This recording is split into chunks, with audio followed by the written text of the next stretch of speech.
साथी हो अहिले चाहिँ बस्तीको कुखुरा है यहाँनिर झन्डै 2 किलोको बस्ती कुखुरा चाहिँ मजाले बनिँदैछ। तपाईहरु यो सानो भिडियो हो, तपाईहरु हेर्नुस् होला है। अहिले चाहिँ अब मासु हाल्ने बेला भयो है। मासु हालिँदैछ अहिले चाहिँ।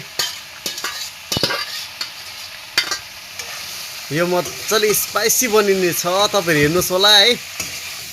एकदमै दामी बनिन्छ यो सानोबडे मिनी भ्लग है, तपाईहरु हेर्दिनुस् होला। यो चाहिँ एकदम बस्तीको प्योर कुखुरा है, पोल्ट्री पनि हैन है। चिकनसँग चाहिँ मजाले खाना खानु मन गरिरहेको थियो कि अन्त घरको मान्छेले चाहिँ भन्न थाल्यो खाना नखाने अरे नुडल्स खाऊँ न भन्नुभयो।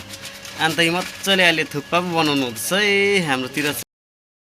गाइस अहिले चाहिँ एकदमै स्पाइसी बनिसकेको छ। अब यसमा हल्का ग्रेभी लाउनु पर्छ है। अन्त